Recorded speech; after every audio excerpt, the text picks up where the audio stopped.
Assalamualaikum warahmatullahi wabarakatuh. Perkenalkan, nama saya Siti Kulsum dengan NIM 2414204142. Di sini saya akan menceritakan ulang hasil seminar yang saya ikuti, yaitu tentang money management.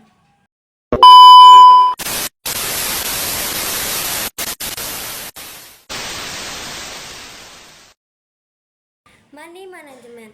70% masyarakat tak punya rencana keuangan jangka panjang. Contoh dan dampak inflasinya yaitu 2005, 100.000 dapat banyak barang seperti beras, minyak, gula, dan tepung.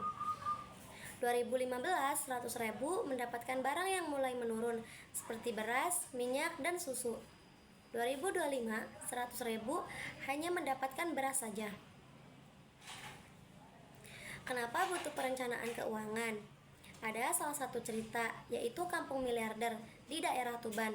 Dulu warga sana hidupnya sederhana, tapi kehidupan di sana berubah setelah ada proyek minyak besar atau Pertamina yang masuk ke daerah mereka. Karena proyek itu butuh lahan yang luas, banyak tanah warga yang dibeli oleh perusahaan dengan harga tinggi, sampai ratusan juta bahkan miliaran rupiah per orang. Sejak saat itu, desa yang tadinya biasa saja berubah total. Rumah jadi megah, banyak yang membeli motor dan mobil. Akhirnya desa itu viral dan disebut dengan kampung miliarder. What should we do? Memahami kondisi keuangan secara keseluruhan. Berarti kita memahami bagaimana keadaan uang saat ini dan dari mana uang datang, lalu kemana uang pergi, serta banyak aset dan kewajiban yang kita punya. Dengan melakukan mapping, kita bisa tahu apakah pengeluaran kita sudah seimbang dengan pemasukan. Mapping keuangan juga membantu kita mengenali kebiasaan finansial. Apakah selama ini kita banyak memakai uang untuk kebutuhan pokok atau justru untuk hal yang kurang penting. Dengan begitu, kita bisa memperbaiki pola keuangan.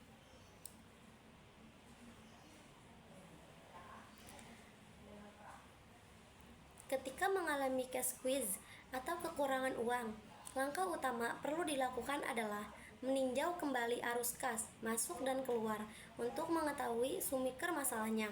Setelah itu, tunda semua pengeluaran yang tidak mendesak dan fokus kepada kebutuhan pokok. Tahap perencanaan uang. Yang pertama, menciptakan kekayaan dengan fokus pada cara menghasilkan uang atau menambah sumber penghasilan. Selanjutnya ada mengumpulkan kekayaan.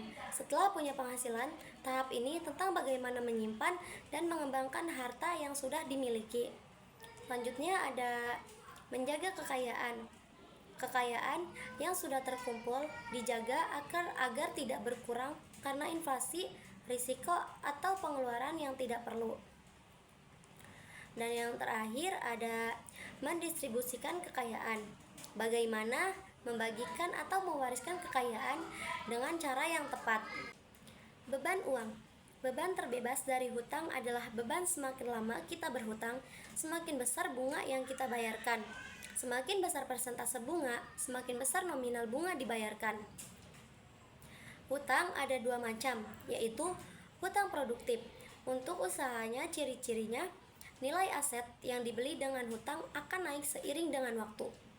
Hutang konsumtif, nilai aset mungkin tidak naik, bahkan turun, tapi bisa memberikan income untuk membayar cicilan pokok dan bunga.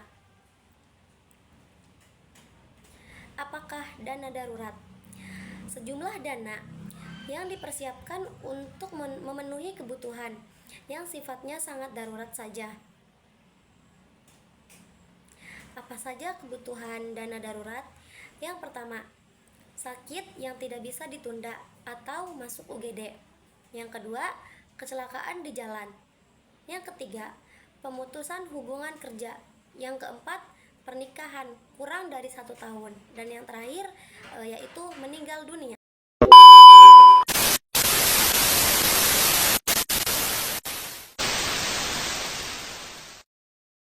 Dari saya, kurang lebihnya mohon maaf. Wassalamualaikum warahmatullahi wabarakatuh.